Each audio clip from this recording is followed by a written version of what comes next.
Bismillahirrahmanirrahim. Alhamdulillahi rabbil alamin. Wassalatu wassalamu ala khairi khalqillahi ajma'in. Nabiyina Muhammadin wa ala alihi wa ashabihi wa man tabi'ahum bi ihsan ila yawmiddin. Para së gjithash Allahun xhalla wala falenderojmë dhe vetëm për ti ndihmë dhe falje kërkojmë. Allahun xhalla wala lutim që na udhëzon në rrugën e drejtë, na ruan nga çdo e keqe, lajthitje dhe devijim këtë botë dhe nga çdo lloj dënimi në botën tjetër. Lavdata dhe bekimet e Allahut qofshin mbi Muhammedin sallallahu alaihi wasallam, mbi familjen, shokët dhe të gjithë ata që ndjekin këtë rrugë deri në ditën e fundit të kësaj bote. Jemi edhe sot në takimet tona të zakonshme dhe do vazhdojmë edhe sot me lejen e Allahut të mënduar me temën e emrave të Allahut xhalla xhelaluhu. Kjo temë e cila padyshim se të marrit me të dhe të analizuarit dhe studiuarit e tëra aso që ka të bëjë me këtë temë është një projekt jetësor i besimtarit që nuk përfundon asnjëherë. Andaj sikur që e kemi përmendur edhe në qofse dhe detyrimisht do detyrohemi që dikur ta ndërprejmë këtë cikël ligjëratash për të vazhduar me diçka tjetër, megjithatë ndërprerja e këtij cikli nuk nënkupton ndërprerjen e angazhimit dhe preokupimit besimtarit lidhe me këtë që kemi folë deri më tani.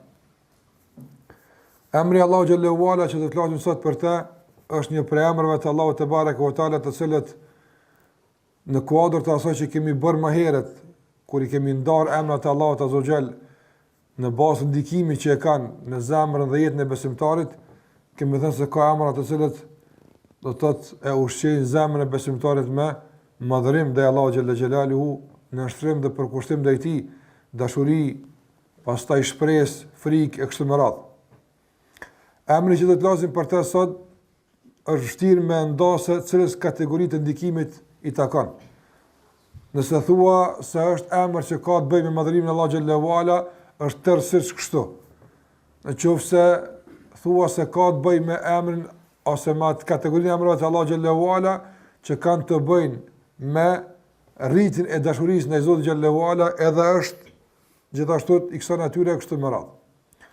Andaj do të flas për emrin e Allahut En-Nur, i cili ka ardhur i përmendur në Kur'an dhe është prej emrave të Allahut xhallahu ala, të cilët padyshim janë të nevojshme që ne t'i njohim prej emrave të Allahut azza wa xal.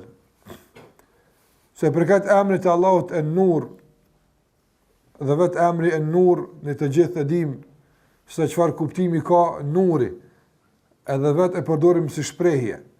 Prandaj nuk ka nevojë shumë për detaje gjuhësore se çfarë nuk kupton nur, nuk kupton dritën dhe ndriçimin në aspektin gjuhësor, por sa i përket asaj që ka të bëjë me Allahun xhallahu ala është diçka tjetër.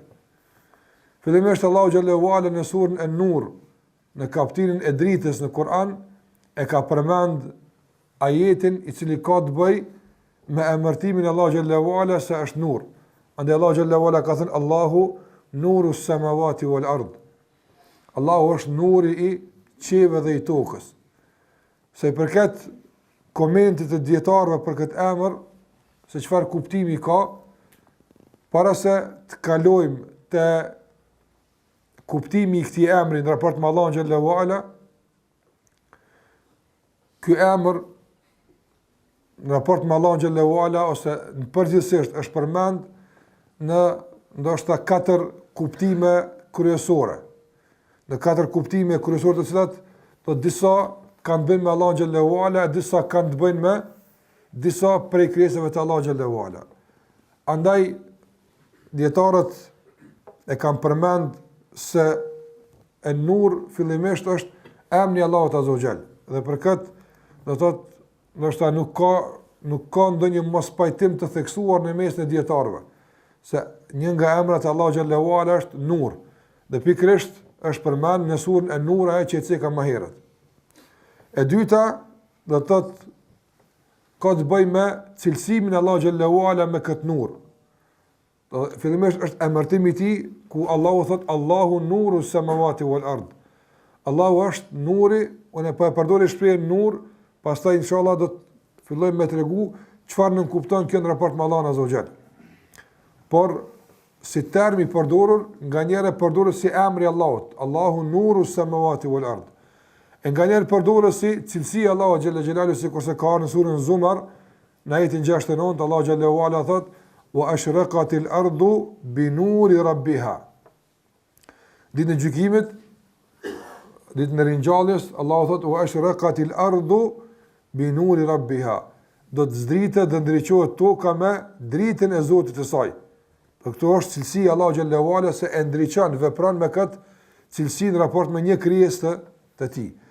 Gjithashtu nganjëherë do të ka të bëjë me një lloj perdeje e cila pengon të pamërit e Allahu xhallahu xhelaluhu.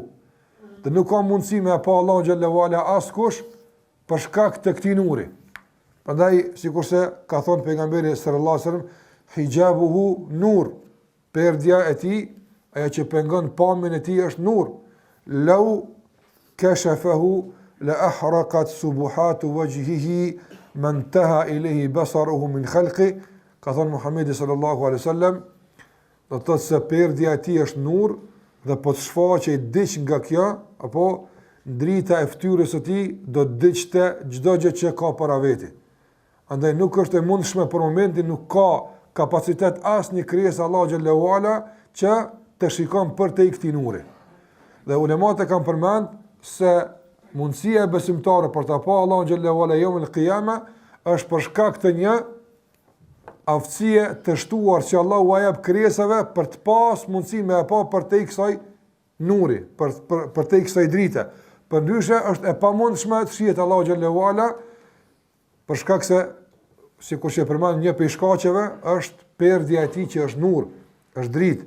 Andaj edhe pejgamberi sallallahu alaihi wasallam kur është pyet në udhëtimin e tij në Isra dhe Miraj, kur e ka pyet Aisha radhiyallahu anha, "Hal ra'aita rabbak?"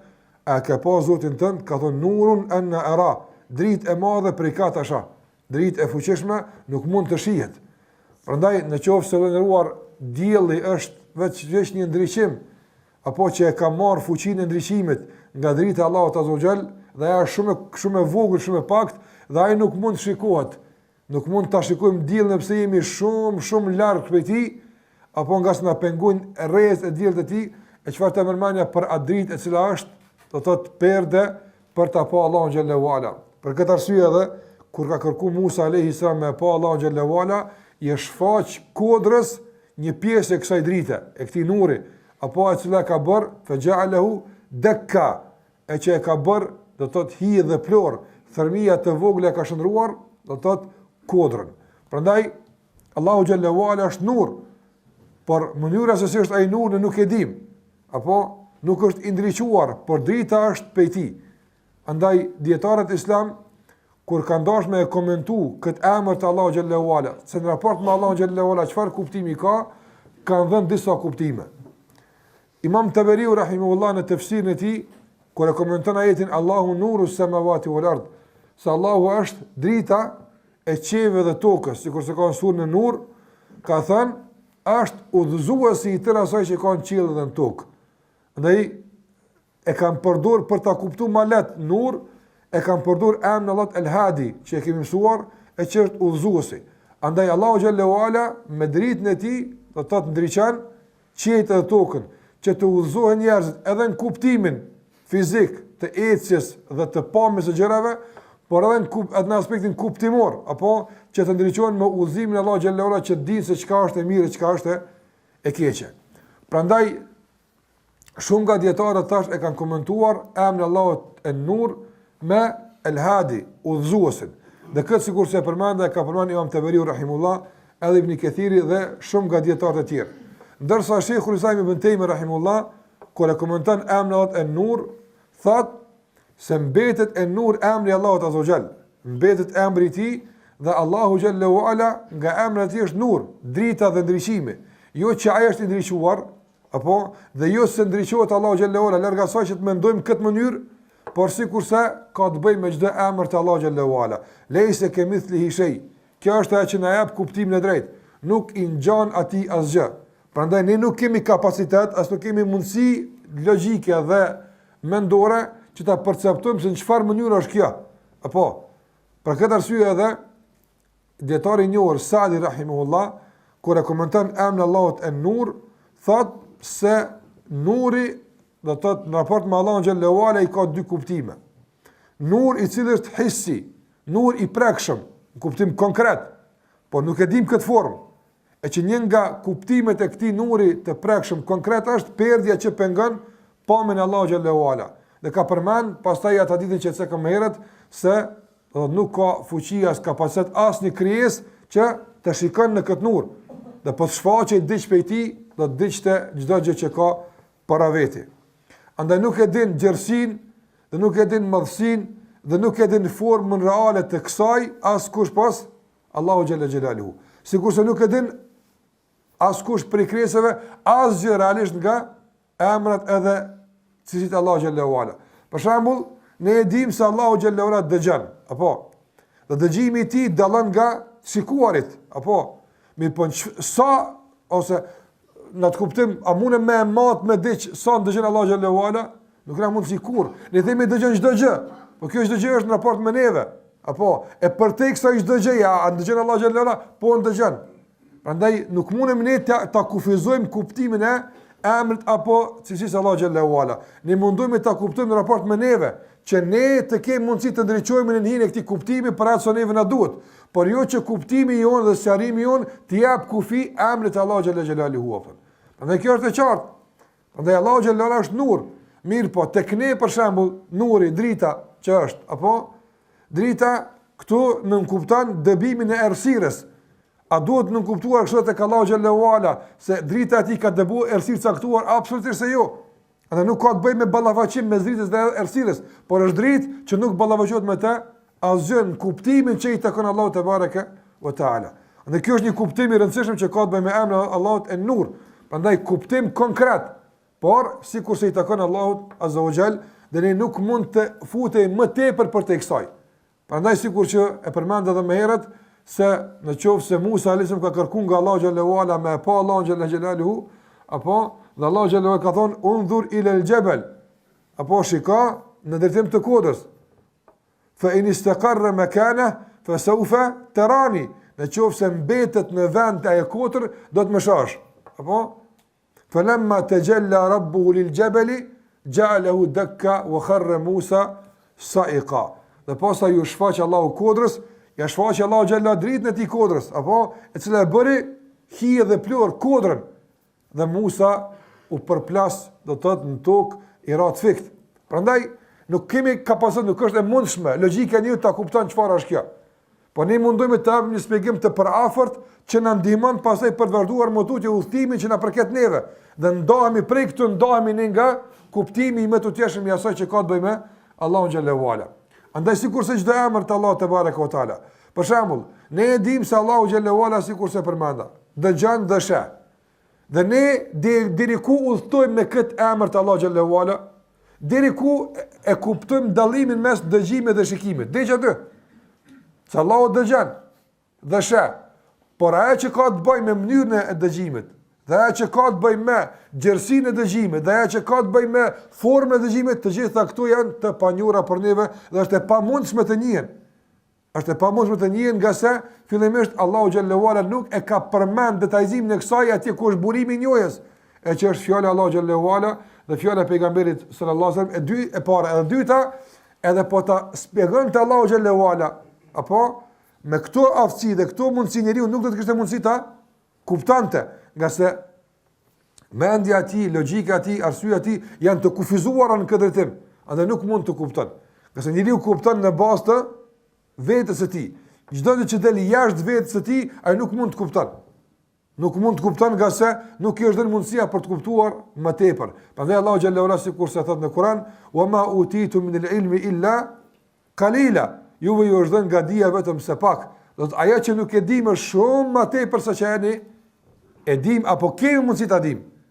Apo kemi mundësi ta dim. Prandaj emri Allahut en-Nur është emri Allahut azza xal, i cili ka të bëjë fillimisht me emrin e tij dhe me cilësinë e tij të dritës, të nurit, të ndriçimit, të udhëzimit, që nga ai ndriçohet çdo gjë që ka në qiell dhe në tokë.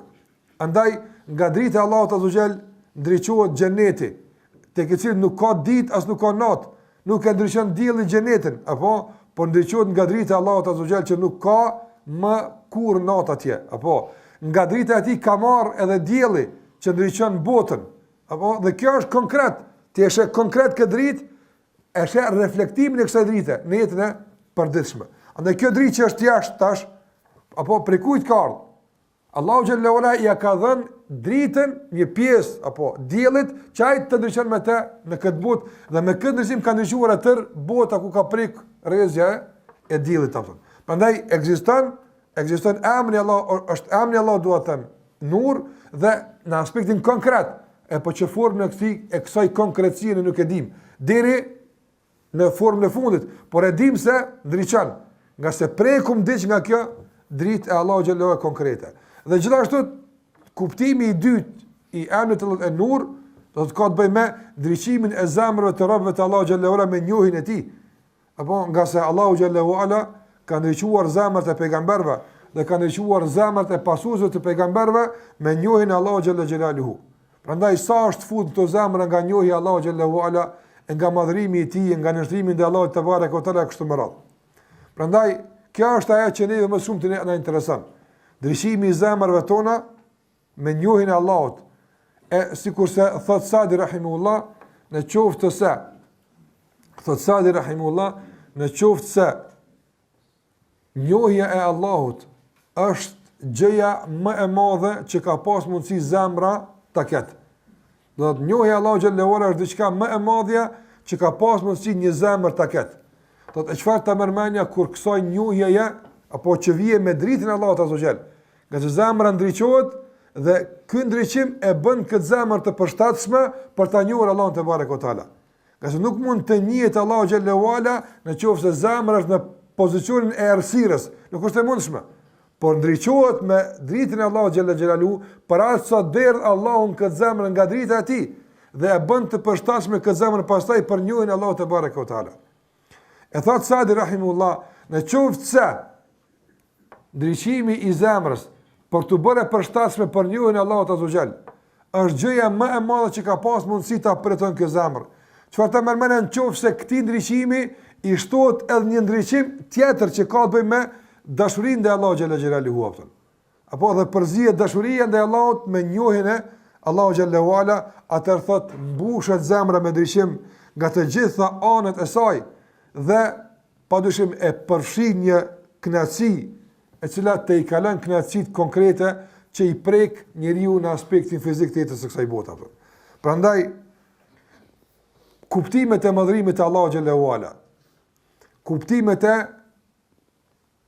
gjerësisë së falës së Allahut, kuptimet e mëshirës së pakufishme të Allahut xhallahu ala, kuptimet e dhënjes dhe mirësisë së pafundme të Allahut xhallahu ala. Të gjitha këto kuptime apo ndriçohen me dritën e Allahut xhallahu ala në zemrat e besimtarëve që shoqërohen me njohjen ndaj tij dhe japin kuptimet e duhura. Gjithashtu edhe kjo zemër ta njeh Allahun xhallahu ala se është i vetmi që meriton të adhurohet. Edhe ky vjen nga ky ndriçim që vjen nga ana e Allahut azza wa jalla. Prandaj ndriçimi i zemrave padyshim është një ndriçim i cili i duan këtyre zemrave dhe vjen nga njohja e Allahut xhallahu ala me emrin e tij en-nur. Prandaj çdo ndriçim, edhe në kuptimin konkret, fizik që e shohim, por në kuptimin abstrakt që nuk e shohim, por në ndim që ka të bëjë me ushqimin e zemrave, të gjitha këto janë të ndërlidhura me emrin e Allahut xhallahu ala en-nur dhe më së miri këto japin kuptimin këtij emri, më tepër se njohja konkrete se për çfarë drite bëhet fjalë.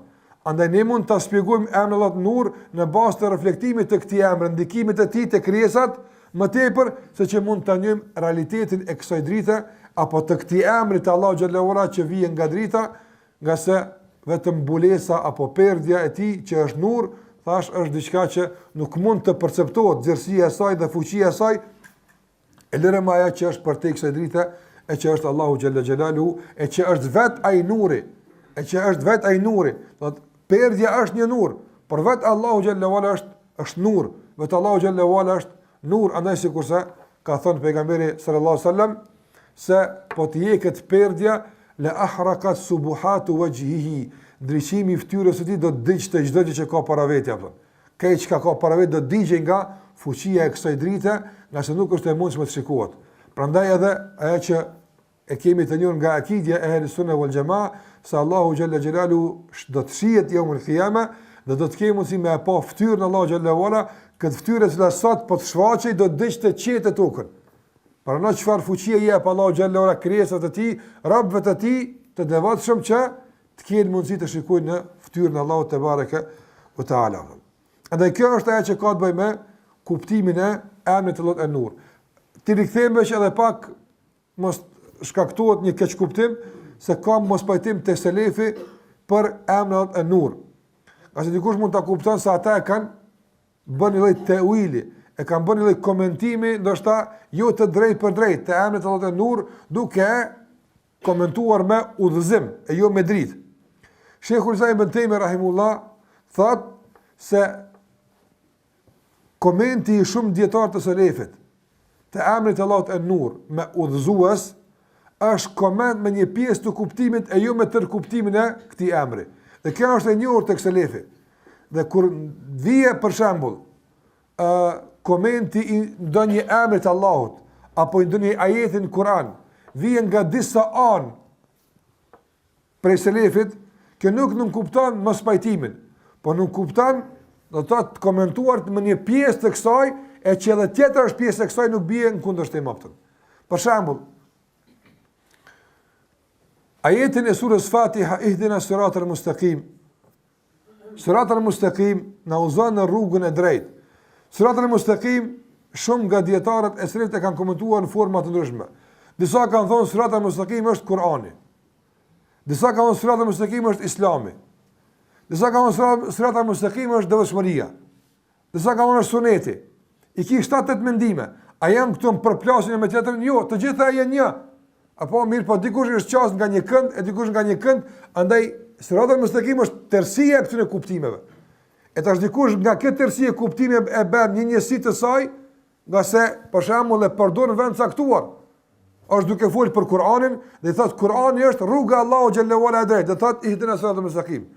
Andaj e përdor komentin e ihdina siratal mustaqim se është Kur'ani, për shkak se flet për Kur'anin.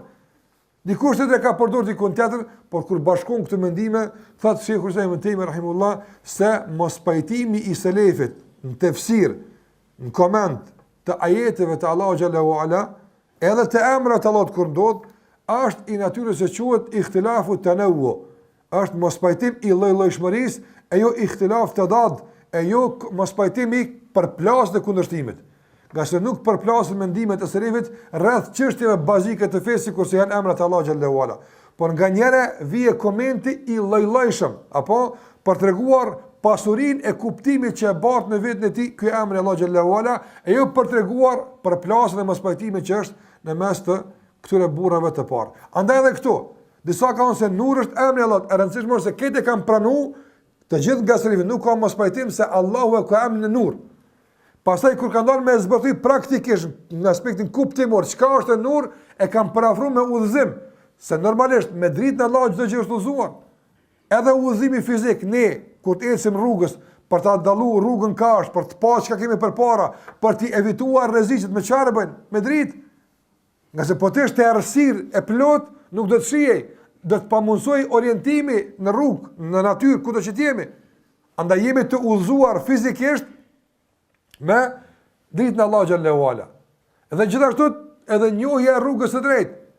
Ku është nasia Allahu xhallahu ala, ku është drejtimi i tij, ku është rruga për xhenet? Gjitha këto janë të errësuara, nuk janë të ndriçuara.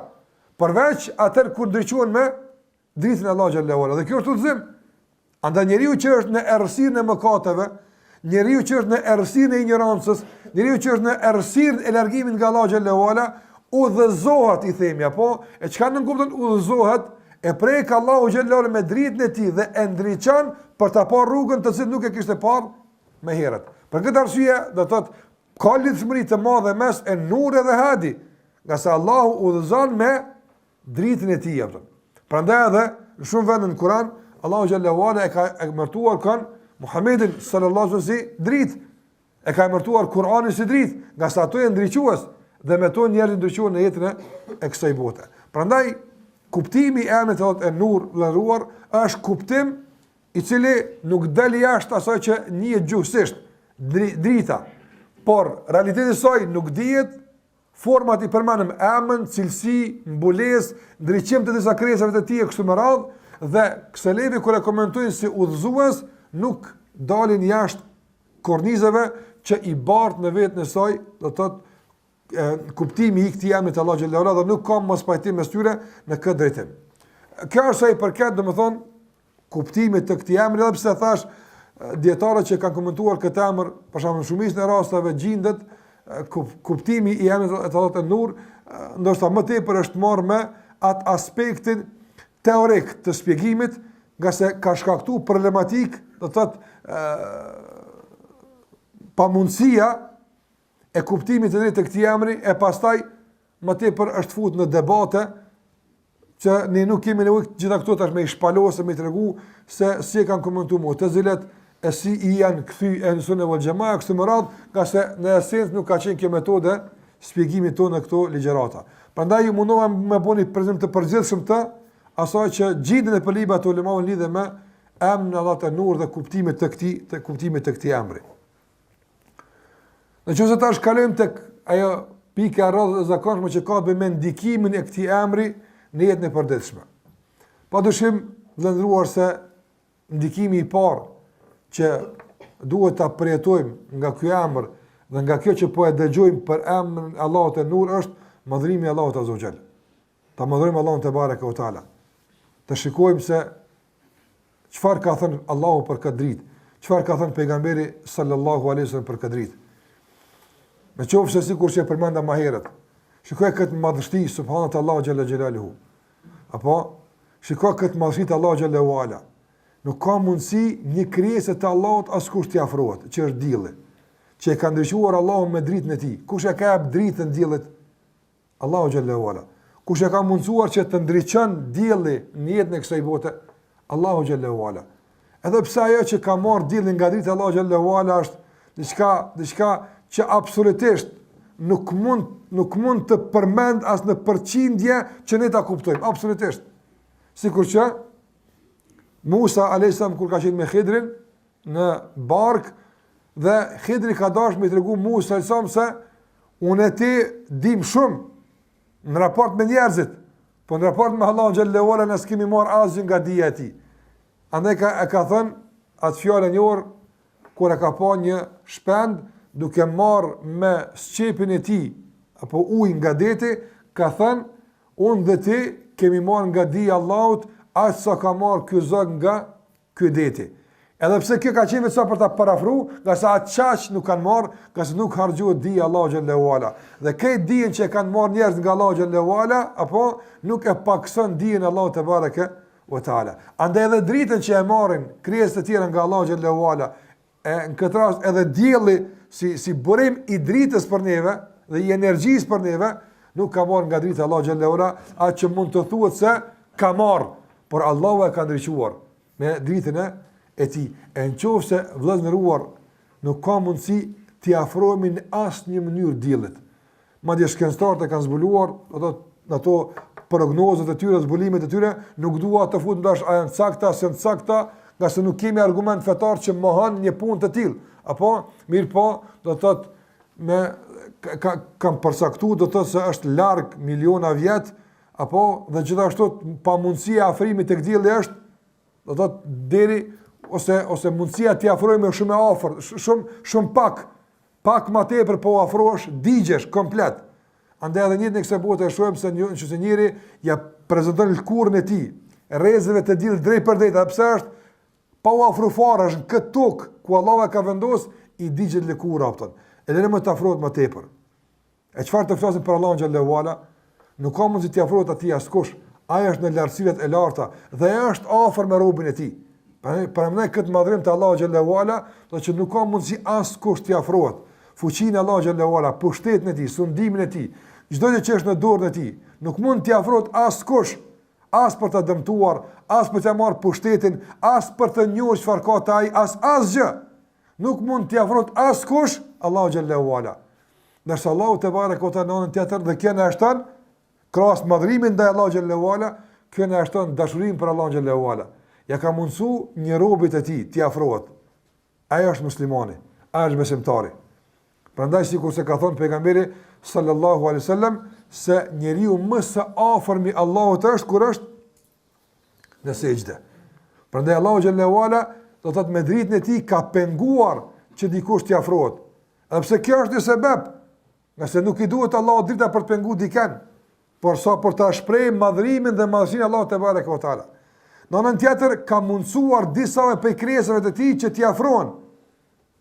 T'i afrohen shumë afër, duke dëshmuar Allahu xhallahu ala se ata janë afër me Allahun xhallahu ala. Prandaj më së afërmi robi i Allahut është kur është në sejdë. E kjo sejdë që robi e bën për Allahun xhallahu ala, kjo është jo me fuqinë e tij prap, por është me ndriçimin e Allahut xhallahu ala, që Allah e ka ndriçuar zemrën e këtij robi që t'i afrohet Allahut xhallahu ala me këtë sejdë. Andaj ai që e pretendon kështu këtë sejdë, vallahi e kupton si begatia më e madhe që Allah e ka ndëruar. Sa njerëz po të përdorin çfarë do lloj fuqie që e kanë, çfarë lloj mjeti që e kanë, apo nuk mund të afrohen sikur se ka as të një krijesë Allahu xhallahu ala. E lëre më t'i afrohen Allahu te bareke ve teala. Dhe këtu ne e kuptojmë begatinë e dërgimit të pejgamberit sallallahu alaihi wasallam. Dhe këtu ne e kuptojmë begatinë e zbritjes së Kuranit. Dhe këtu ne e kuptojmë mirësinë e kësaj feje, se Allahu xhallahu ala na ka mundsuar që t'i afrohemi afër atij, përmes një rrugë që nuk na djeg, përmes një rrugë që nuk na verbnon. Përkundrazi, para mendo, kjo është sikur i ngjan zjarri që ka rënë te Ibrahim alayhis salam. Zjarri është ndezur për çfarë arsye? Për të djeg, dhe çdo kush që do i afrojë atij zjarrit do të digjej. Padyshim. Ndërsa një rob i Allahut azza xal hudhet në mes të këtij zjarri dhe ajo bëhet freski dhe hije për të. Apo andaj Allahu xhallahu ala thot i tham zjarrit ja naru kuni bardan wa salaman ala Ibrahim. Tham o zjarr, bëhu fillimisht i ftoft mos djeg, por ju më ngri, bëhu shpëtimtar për Ibrahimin alayhis salam. Andaj Allahu xhallahu ala kur don me afro robën e tij, subhanallahu e vendos në korridorat e caktuara, të cilat i garantojnë freski, i garantojnë siguri, i garantojnë shpëtim, ndërsa jashtë korridoreve digjen të tjerët. Jashtë korridoreve verbnohen të tjerët. Jashtë korridoreve psojnë dhe vdesin të tjerët, ndërsa ti je në mesin e asaj që dikush vdes, do ti mbetesh i gjallë. Kjo është shariati e Allahut azza xhallahu. Këto korridore që Allah na i ka hapur përmes fesë të tij, që të arrijmë tek Allahu te bareke ve teala, përmes sejdave, përmendjes së Allahu xhallahu ala, namazit, agjërimit, faljeve, leximit të Kuranit, gjithë këto korridore apo izoluese që të ecë ka Allahu xhallahu ala, e drita e tij nuk të djeg. Përkundrazi ta ndriçon rrugtimin tek Allahu subhanahu wa taala. Andaj edhe simbolika e asaj që dal prej takimit të pejgamberit sallallahu alaihi wasallam me Allahu xhallahu ala, kur ka thënë se nurun anna ara, drit ka tasha. Apo pikrisht në këtë dritë që s'ka pasur si as kush t'i afrohet Allahu xhallahu ala, për aq Muhamedit sallallahu alaihi wasallam në këtë afërsi, nëse kemi dhe me unë afërsi, pikrisht në këtë pikë të kësaj drite të fuqishme që e ka pa pejgamberi sallallahu alaihi wasallam, edhe ummetit po i jepet një dritë e madhe. Çfarë i është bërë obligim në këtë rast ummetit? Namazi atë. Namazi. Andaj namazi është drita e besimtarit që me të i afrohet Allahut subhanahu wa taala. Prandaj njohja e Allahut me emrin e tij e Nur fillimisht na e shton madhrimin dhe Allahu xhallahu ala, që kemi nevojë shumë për këtë madhrim të tij, për ta kuptuar se Allahu me të vërtetë është më i madhi. Me të vërtetë është më i madhërishëm. Me të vërtetë Allahu xhallahu ala është më i lartë. E kështu me radhë, çdo emër të Allahut dhe cilësitë e Allahut se ai është më i fuqishëm, e më i pushtetshëm, e më kështu me radhë që i takon Allahu xhallahu ala, të gjitha do të thotë këtu i fuqizon kuptimin e tyre emri Allahut e Nur. Andaj sikur që e përmend dhe Sheikh Sadi rahimullahu më herët se njohja e Allahut vije përmes një drite. Apo dhe sa e disponon zemrën kjo dritë. Por nëse vije me këtë njohje dhe kuptimi i kësaj njohje dhe me këtë njohje vije gjithashtu me këtë kuptim vije edhe drita e dashurisë ndaj Allahut xhallahu ala, atëherë padyshim se kjo zemër mbushet me dritë nga gjitha anët që i sjell pritime të këndshme dhe të mira që nuk mund të përjetohen me botën e jashtme asnjëherë. Nuk mund të përjetohen me botën e jashtme asnjëherë. Prandaj na e shton madhrimin ndaj Allahut xhallahu ala dhe gjithashtu na e shton dashurinë ndaj Allahut te bareke taala, na e shton gjithashtu mirënjohjen për begatinë e madhe të udhëzimit që Allahu xhallahu ala na ka ndriçuar me këtë dritë. Dhe për ta kuptuar më drejt, të ndëruar, se sa mirësi kemi përjetuar me këtë udhëzim, mundohu me krahasu këtë udhëzim, bëni spaku përse afërmi, edhe pse nuk është i prafërt, absolutisht është shumë larg, por bëni spaku ta kuptosh me çfarë, me dritën e diellit. Para mendoje këtë botë pa diell. Të gjitha janë, veç diell nuk ka. Çfarë do të ndodhte? Nuk do të errësoj vetëm bota, apo, por do të pamundsoj jeta në këtë botë. Po nga se dielli nuk ka rol ndriçues vetëm, por rrezet e tij edhe ushqejnë, janë ushqyese edhe për njeriu, edhe për bimët edhe për kafshët. Apo, mandaj pastaj, do të thotë, rrezet e diellit janë vendimtarë edhe për ramin e shiut, nga se avullimi apo shkaktënërat i cili pastaj kthehet përsëri në tokë me ujë, procese të shumta që ndodhin përmes një krijese të Allahu xhallahu ala që është burimi i jetës. Andaj të gjitha ato që nuk kuptojnë se janë burime të jetës e kanë emëruar në përbashkët që është dielli, një krijesë Allahu te xhall. Një krijesë Allahu te bareka taala. E ku është Kurani në raport me diellin? Kurani në raport me diellin, ku është ndriçimi i tij? Ku është gjallërimi i Kuranit? Apo andaj të nderuar, fakti që ndoshta nuk po na gjallëron Kurani sa duhet, fakti se ndoshta nuk po na ndriçon Kurani sa duhet, është për shkak se ka perde që pengojnë depërtimin e rrezeve të tij deri tek burimi i jetës, që është zemra jona atë. Ka pengesa. Andaj Ibn Qayyim rahimullahu ka përmend 10 pengesa, 10 perde që qëndrojnë mes robët edhe mes Allahut azza xal, që pengojnë depërtimin e kësaj drite deri tek zemra besimtarit atë. Prandaj të mundohemi që të gjitha këto pengesa të largojmë dhe sa më tepër largojmë pengesa, aq më tepër fillon të depërton drita Allahu xhallahu ala. Sikur se një të kësaj bote. Provon dhomën tënde kur je për ta provuar kët, apo vendosi 3 perde ose 4 perde, vendos diçka të trashë në dritare nga ku vjen drita dhe depërton në dhomën tënde, do të errësohet kjo. Dhe sa fillon me largu një pengesë, fillon të duket më tepër. Nuk është shumë e qartë, po fillon të duket një pikë drite në dhomë. E largon pengesën e dytë, e të tretë, e të katërt, derisa të ndriçohet dhoma tërësisht, nuk mbet asnjë thërmi errësirën të. Kështu është edhe zemra. Apo ne kemi mbuluar këtë zemrë mbulesa të ndryshme që po pengojnë depërtimin e dritës së Allahut azza xal. Prandaj ndikimi i Kuranit që dikur ndriçon të zemrat e besimtarëve, dikur u jep të gjallëri zemrat e besimtarëve, dikur u jep të disponim atyre, sot nuk e vrim këndikim të tij sikurse duhet, ose në nivelin e duhur. Për çfarë arsye? Jo pse është fik drita e diellit, apo po për shkak se janë shtuar mbulesat. Dielli Allahu xhallahu ala ndriçon me fuqinë që ka Allah prej kur e ka krijuar. Nuk është zbet drita e tij atë. Dhe në qoftë se nuk zbet drita e diellit, që është krijesa e Allahut, e si zbet drita e Kuranit që është fjala e Allahut azza xal. Kurani është fjala e Allahut, nuk është krijesa e Allahut. Apo nuk zbet drita e Allahut. Dielli që është krijesa e tij, e që shko mund të zbet fuqia e dritës së fjalës së tij, por vështirësohet ndikimi për shkak të pengesave.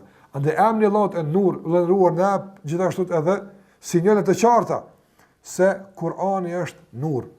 Kurani është drita e Allahut azza xal. Ndriçon, udhëzon, gjallëron. Gjithashtu edhe Muhamedi sallallahu alaihi wasallam. Dhe gjitha mësimet e kësaj feje janë dritë. Të mundsojnë me pa atë që ndoshta të tjerë nuk kanë mundësi me pa. Prandaj Allahu të gjithëve u ka dhënë sytë e ballit, apo që të shohin me to. Edhe pse ka shumë njerëz të cilët nuk shohin. Jo pse nuk kanë sy, ata syt i kanë, po nuk e kanë ndriçimin e duhur për të pa. Allahu xhallahu ala u ka marrë ndriçimin e syve dhe nuk shohin. Apo andaj e ka organi ekziston, organi është, por ndriçimi mungon për të pa. Dhe mungesa e ndriçimit e ka nxjerr nga funksioni i organin përkatës për të pa. Prandaj edhe njerëzit kanë zemra. Zemrën e kanë brenda, por mungesa e këtij ndriçimi u ka bërë që të jenë të vdekur, nuk janë të gjallë. Amwatun ghayru ahya, Allah thotë, të vdekur janë gjallë ata. Ti she dukes ata lëvizin, por errësia që ka kapluar zemrat e tyre ka bërë që ata të llogaritën në mesin e të vdekurve. Dhe ngjallja e njeriu të bëhet atëherë kur ngjallet me rrezet e kësaj drite që vjen nga fjala e Allahu xhallahu ala dhe fjala e pejgamberit sallallahu alaihi wasallam. Prandaj edhe Ibn Qayyim rahimullah thotë se zemra njeriu ka nevojë me lind. Ka nevojë me lind sikur se lind njeriu. Ka se njeriu lind dy herë. Lindje që ndodh do të thotë me lindje natyrshme, që vjen nga nëna e tij, del nga barku i nënës dhe lind, del në këtë botë. Apo, dhe kjo dalja e tij në këtë botë është një gjallërisë. Kjo është lindje. Dhe kështu lindin të gjithë njerëzit. Dhe ai del nga errësirët e barkut të nënës dhe mitrës së saj del në dritën e kësaj bote. Dhe dini se fëmiu në brendin e mitrës së nënës është i mbështetur me mbështjellë të caktuar që e ruajnë, por edhe që i shkaktojnë errësinë, nuk sheh për të saj. A shef fëmiu në barkun e nënës botë tjetër pos botës së tij? A kupton mënyrën të ushqyerit tjetër për se mënyrën që ushqehet ai? A një ushqim tjetër pas atë që e nje në bark, asgjë nuk nje. Është një errësirë totale. Edhe pse jashtë ti, por në afërsi të madhe të tij, nëna e tij ndoshta sheh diçka shumë tjetër që ai mbrapa nuk e sheh. E ku është pengesa? Është mbulesa, që ajo është në errësirë, nuk është në dritën që është nëna e tij. Po sa del jashtë, në këtë dritë, sheh atë çfarë nëna e tij po sheh njëjtë atë. Andaj thotë Ibn Qayyim rahimahullah, edhe kjo zemër është e mbështjellur me placenta e me ujëra të ndryshme apo sikur se fëmia që pengojnë pamjen e dritës.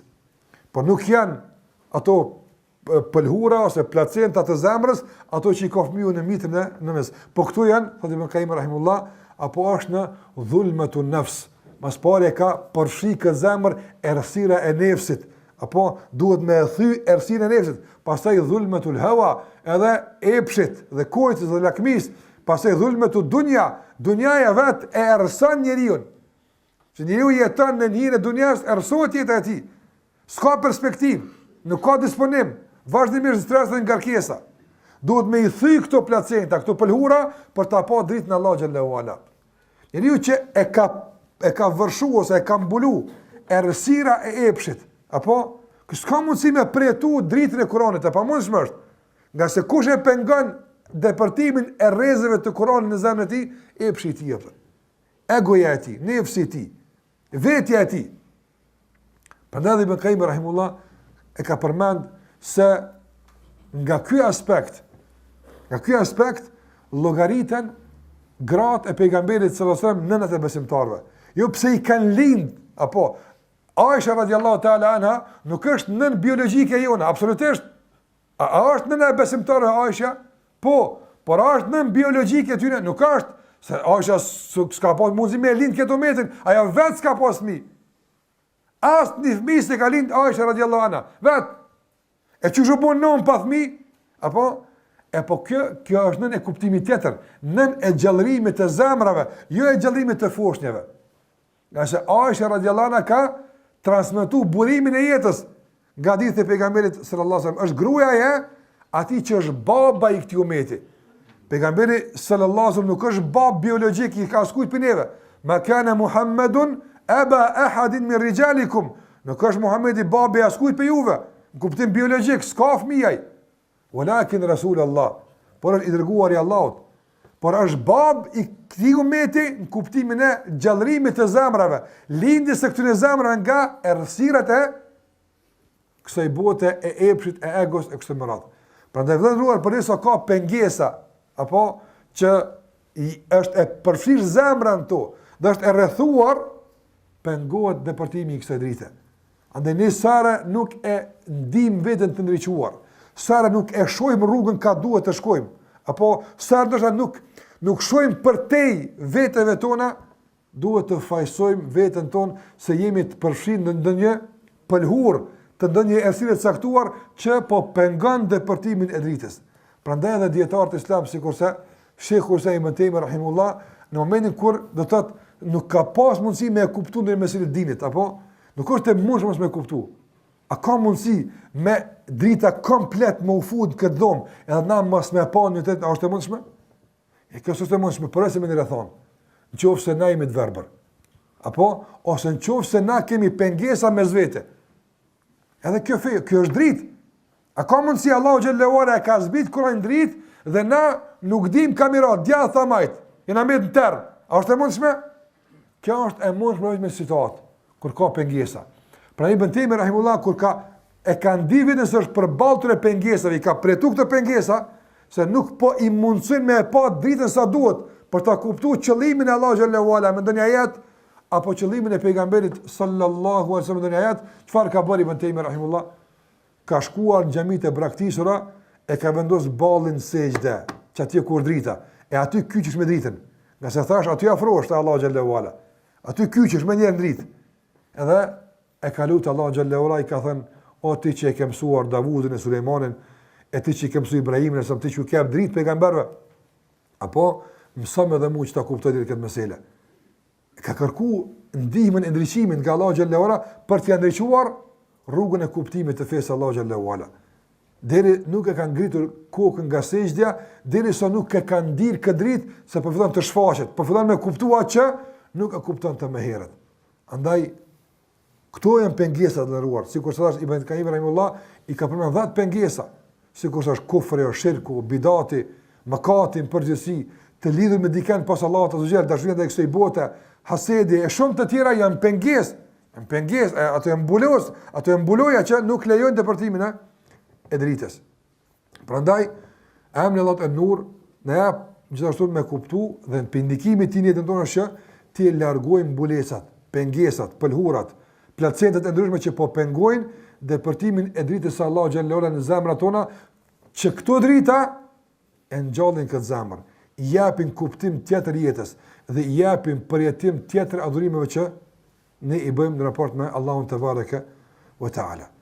Këtu janë disa prej pikave që patë mundësi me i përmend lidhe me emrin Allahut an-Nur, kam mbetë edhe sa pika tjera, inshallah do të vazhdojmë në pjesën e dytë, me kaq po i dho fund pjesës së parë, sallallahu ala Muhammad wa ala alihi wa sahbihi wa sallam taslima katira.